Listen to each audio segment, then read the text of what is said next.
again to Westloar Plays FTB Infinity, and you may immediately notice some quite big changes, and we've got some further more to come today. So let's have a look at what we've got in front of us first. These are storage drawers, and storage drawers is probably one of my new favourite mods. As you can see, it looks pretty freaking awesome. I was having some real storage problems, real problems with actually having space within chests. I didn't really want to build lots more chests, and there were lots more better options, and one of them is, well, storage drawers. So I'm very quickly going to show you how to craft these and how they work. So first of all, let's bring up NEI, and let's put storage. There we are. Now you have a plethora of different storage drawers available, and they all have essentially the same amount of storage. However, some of them will allow you to store more items. So you have the oak drawer, which can hold 32 stacks, which is an incredible amount. If you move to the double ones, they hold 16 stacks per drawer, but can hold 2 items. They're 1 by 2 if you look in the description there. And then finally, you've got the 2 by 2, which will hold 8 stacks per drawer, but can hold 4 different types of items. You've got the compact drawers and things like that, so they can save more space and all that sort of stuff and look different. But that's the basics of it. Now they're actually fairly easy to craft. If we look at this one here, it's just oak planks and a chest. If you want to craft the double one, you need 2 different chests, and you've guessed it, for the 2 by 2, you need 4 chests. So they're not actually that difficult to craft, and they do allow for a lot of storage. How do they work? Well, a simple left click will get you a stack, and you can just right click like that to put everything away, and that's quite cool as well. If you've got a lot on an item, just double right click, puts everything back. Wonderful. Now if you don't want a stack, you can just hold shift, left click, and you will get 1. Very, very good. And these can be upgraded as well, which is why these borders are different. So I believe I've put the iron upgrade for this one, which increases storage by 2 times. So for the quadruple drawer, that's 16 stacks per drawer. Very, very good.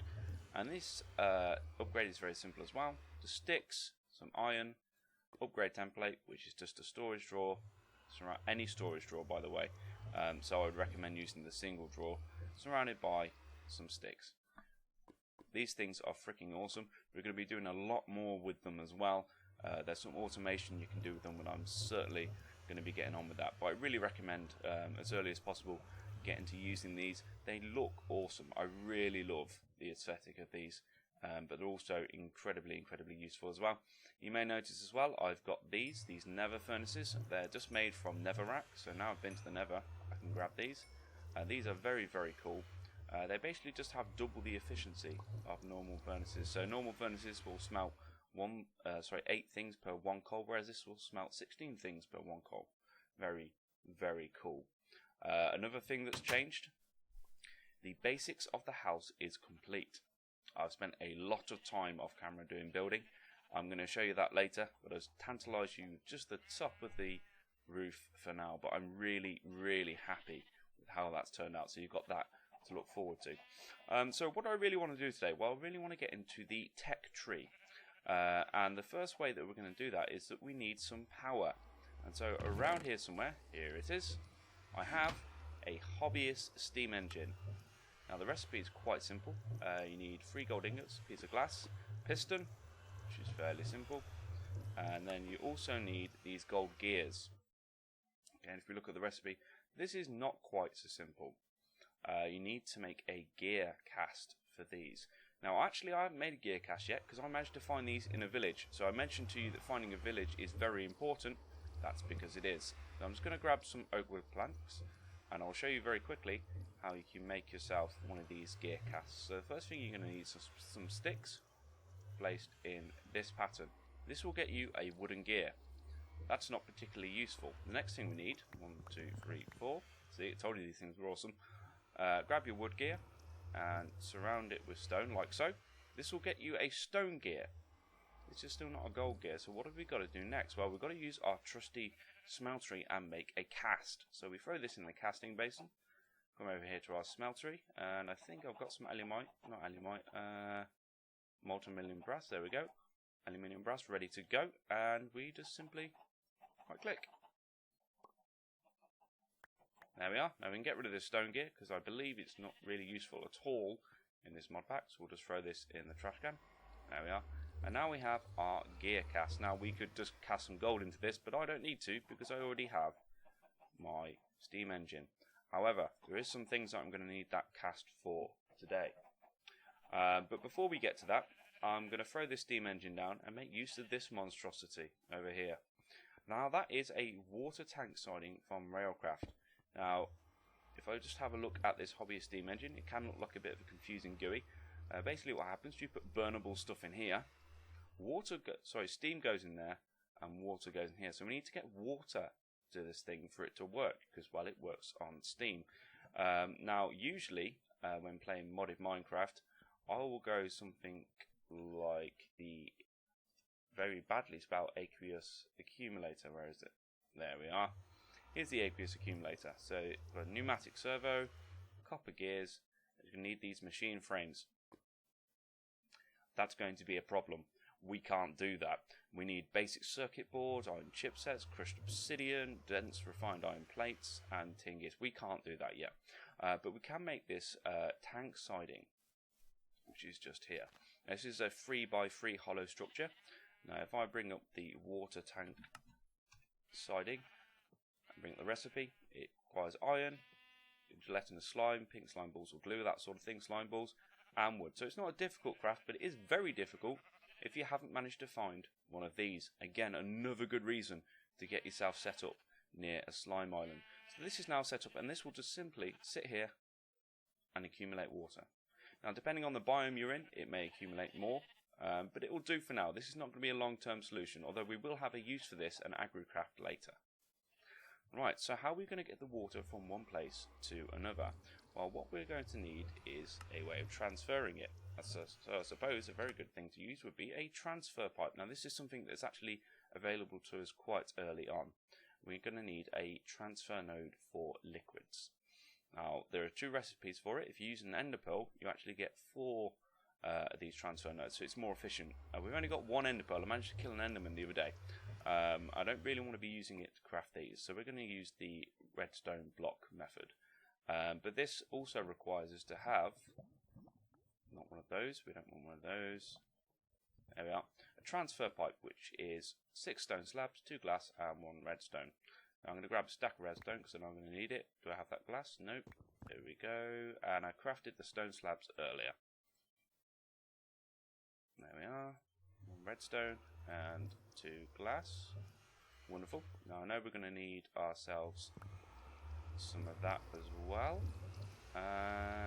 Right, so let's bring this back up. Now I need a bucket. Okay, now I have used or lost my forge hammer, I'm not sure which. So there we are. Craft a new one. Craft 3 iron plates. And make ourselves a bucket. We need a block of redstone, which is quite simple. There we are. And we should be able to put this together now, if I remember correctly. Which I probably don't. Nope, I think I've got those the wrong way around. There we are. We have our first transfer node for liquids. Now I know that I'm going to need more of these transfer pipes. So let's make another 2 lots of these. We are 1, 2, 3, 4. Redstone in the middle. Because I've actually got to be able to get it from the tank to the steam engine as well. There we are, 23. That should hopefully be enough. Now these things are quite simple to use. I'm going to shift right click so I don't open the GUI. There we are, and you can see it's very, very quickly picking up some water. Now I've actually already worked out where this is, and so I'm going to just dig straight through here. I probably could have put this in the ground. I'm not sure if this works in the ground or not. I don't really want to take the chance. I have to set it up again. So let's just place these down here. This should connect. There we are. Now we should be able to go into here, connect it all up, and this should hopefully work straight off the bat. Okay, there we are. Bring it down, across the wall. There we are. Wonderful. Took a moment for it to recognise it, but now we have water in it, which means we can start actually generating power, which I'm going to do now. I'm just going to throw a stack of coal in it. Okay, and I think we need one final thing. We need a lever, or a lever, depending on where you're from.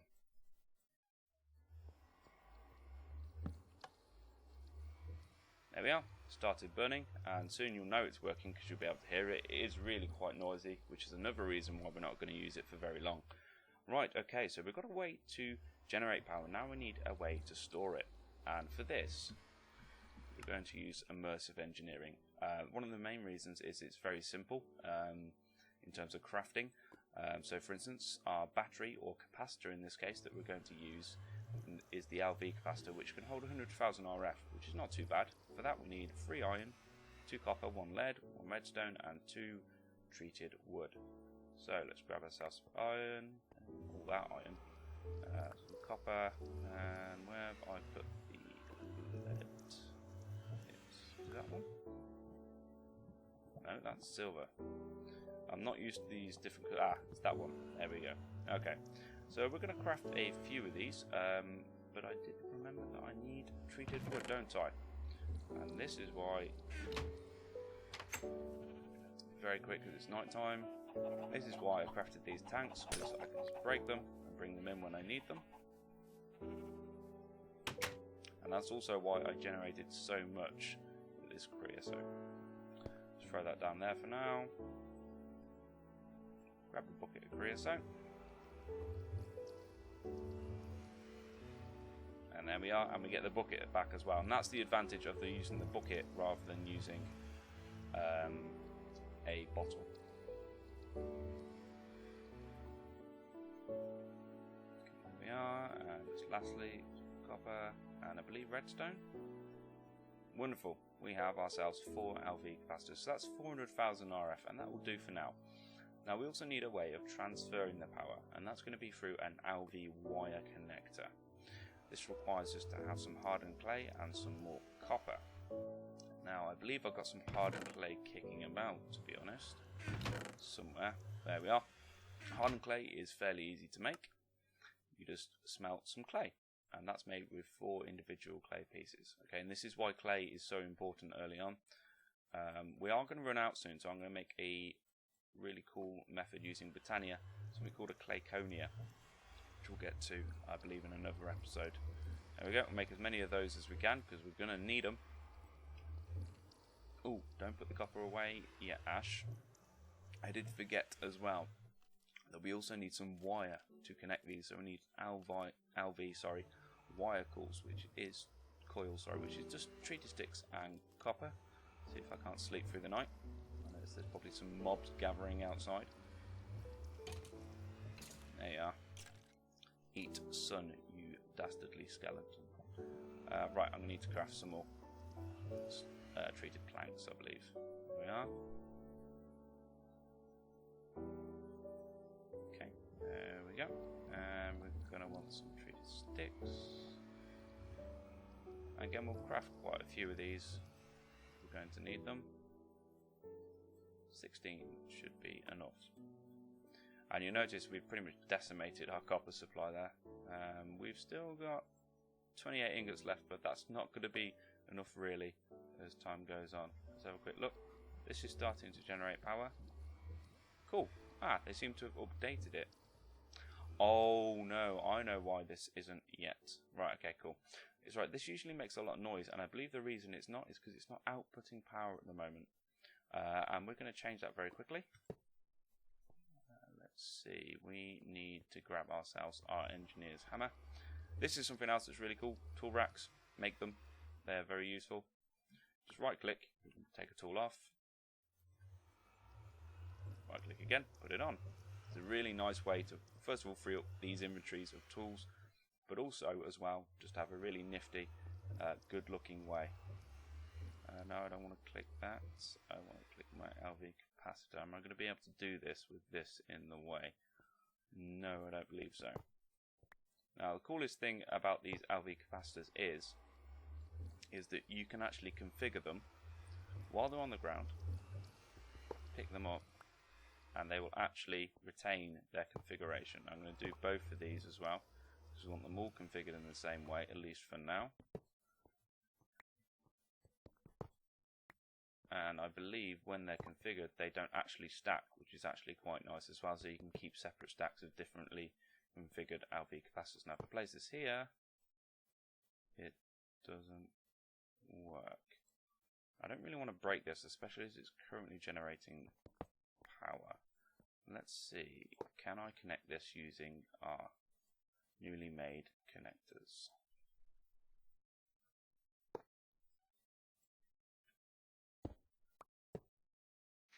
Yes is the answer. Wonderful. And there's the noisiness. Okay, and that's now transferring directly into our LV capacitor. And now let's configure you to output on this side. And this is why we pre-configured them. You'll notice that they have different colours here, there and everywhere. Blue means input and orange means output. So I'm having this output to the left, and this one I've configured already, as you saw me do, to have input from the right. And we'll do the same here. No, there we are.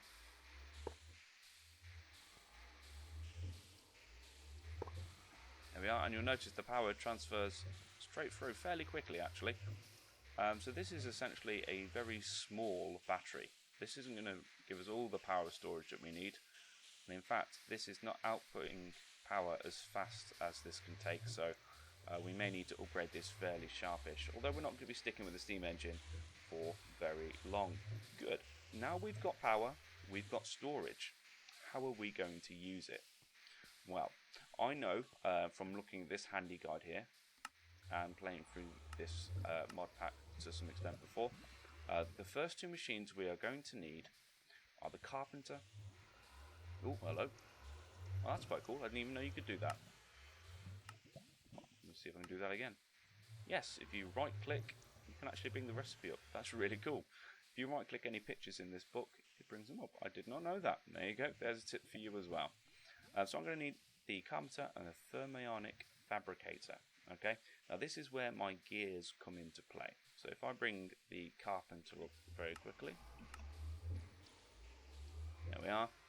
It's going to need 6 bronze ingots, 2 glass, and a sturdy casing, which is going to require 4 further bronze ingots and 4 bronze gears. Now, gears actually take 4 of the material you want to craft them from, so this is going to require a lot of bronze, so I suppose it's a good job I already made some.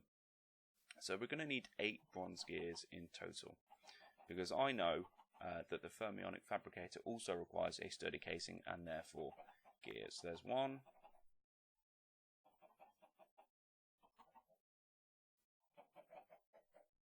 2. I'm going to grab some bronze as well because I know I'm going to need the ingots.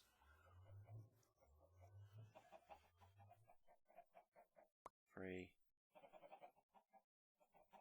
and 4. Right, cast that one while I go and craft the Carpenter. So what else do I need for the Carpenter? Okay, cool. Let's grab a couple of bits of glass, and here we go. Turn this into ingots. 1, 2, 3, 4. I believe it's this way around. Yep, there we go. There's our sturdy casing. Okay, and we're out of ingots unless I already have some stored. No. Okay, we're going to need to come back out here. Grab some more ingots as well. Hopefully I will have enough bronze. Let's have a quick look. Maybe, probably not.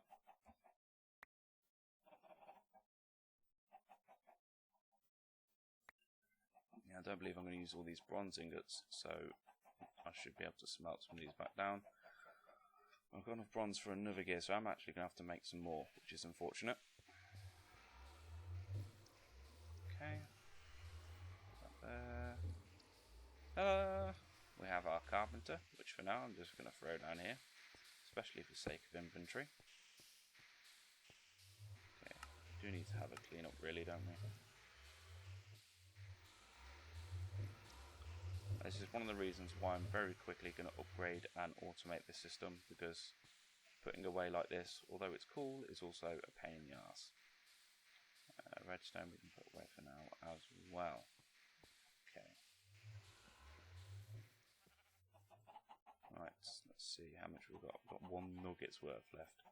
Well, let's smelt that bronze down. That should give us our last gear. And let's bring up the fermionic fabricator. There we are. Now, fortunately, this is only going to require 4 gears and 4 bronze. So I've got literally just about enough to make that, because the rest is gold. And we also need to make ourselves a gold chest. Let's see. That's about to smelt down. Wonderful, there we are. It's almost like I planned it, which I didn't. But you probably should. Work out how much material you actually need before you start crafting. It just stops all the headache. Okay, let's make ourselves our last sturdy casing. There we are, and we need 4 gold, the outside, 3 glass, and this gold chest. Okay, let's see, there's the iron, there's the gold that I need. I'm going to need some wood as well, aren't I? Okay, there we are. Use this to make a chest. Let's see. Now, to make the iron chest, I'm going to need to use iron plates. 1, 2, 3, 4, 5, 6, 7, 8. Wonderful. Okay, and we'll just place these around like this. Gets ourselves an iron chest. Now, I know I'm also going to need to use gold plates as well, so I'll grab those.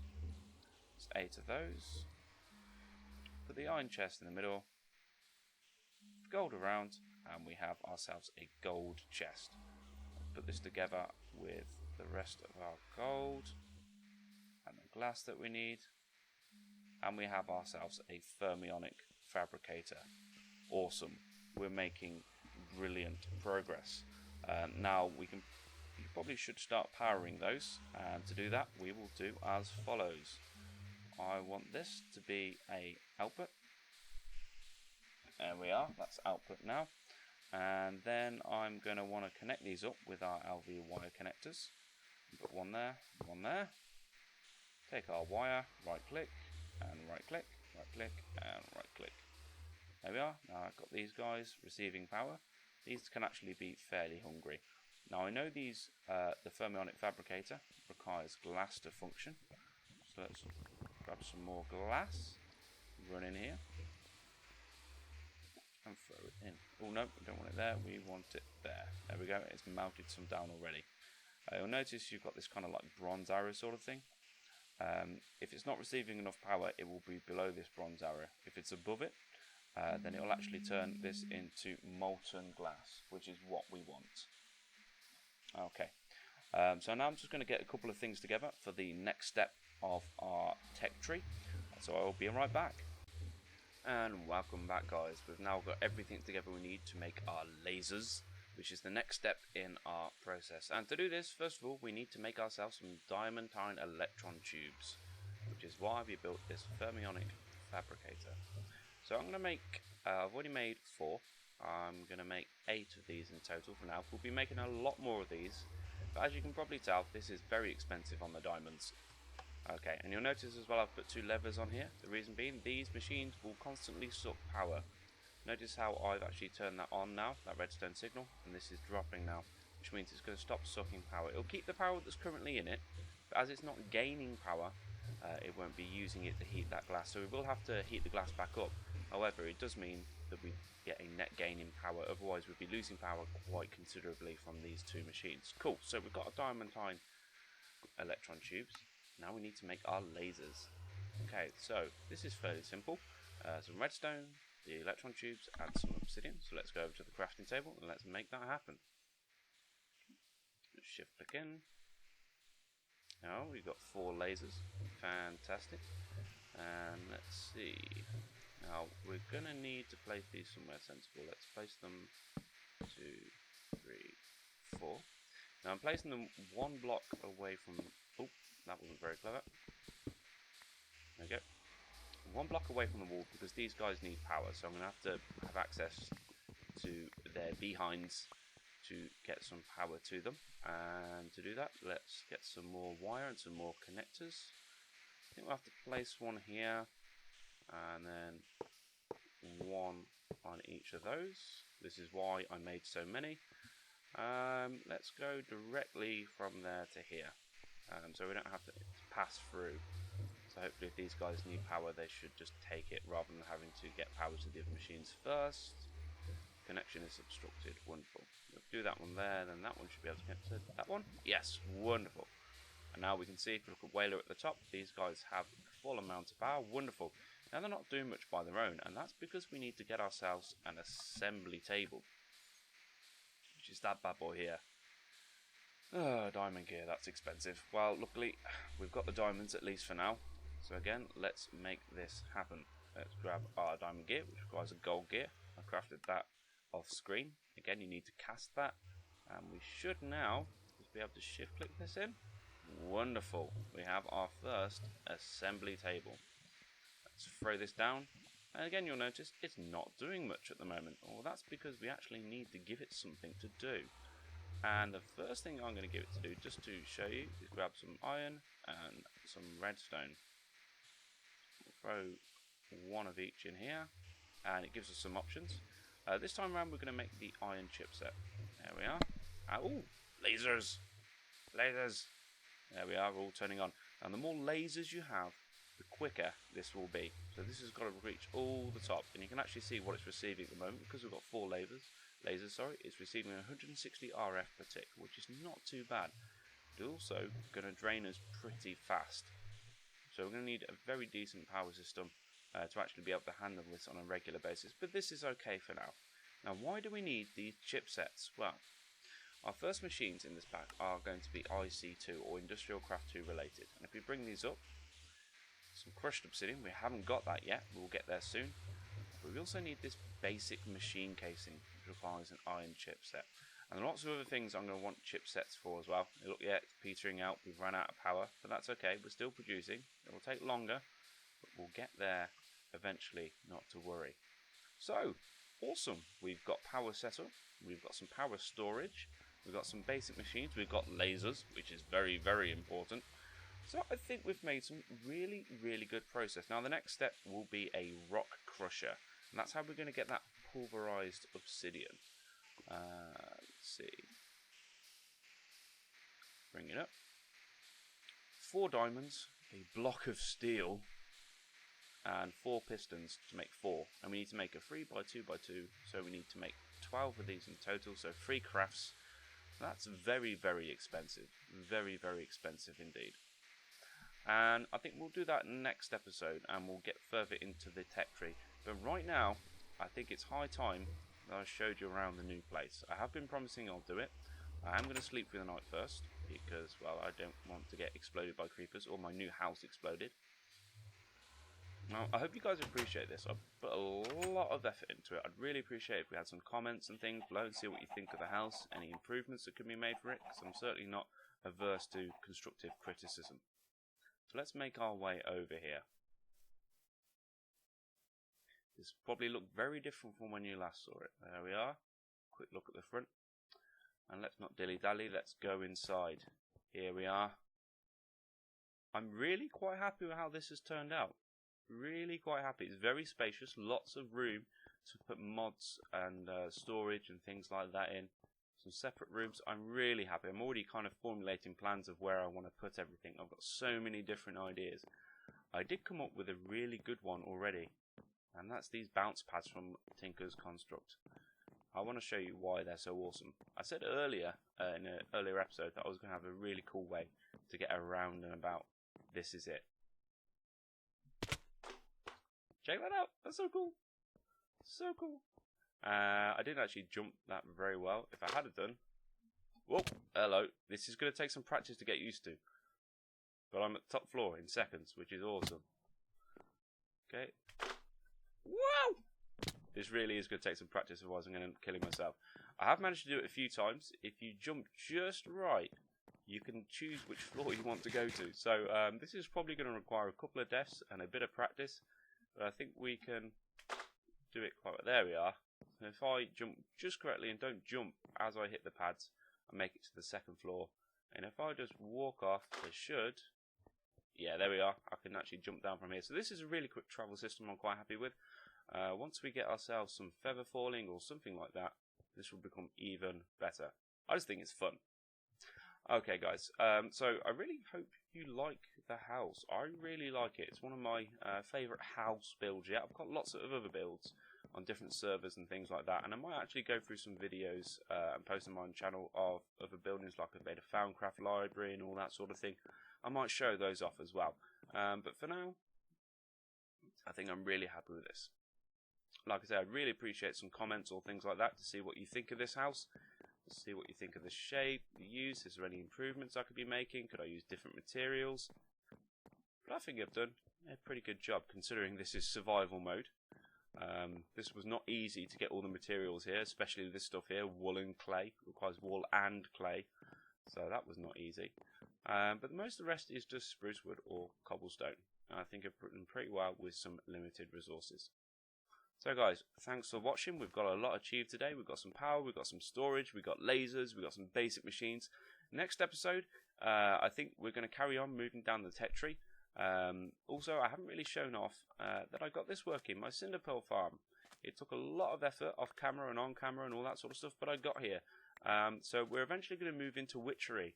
And that's going to require me to explain agricraft. I know I said a while ago I was going to explain it, but when we move into witchery, it's going to become a given. We need it. We cannot start witchery without it. And so I think it's probably best, rather than doing it twice, to explain it all in one go, and I'll also show you how I got cinder pearls. If you're wondering why I wanted cinder pearls, this is why. Blaze powder. Awesome.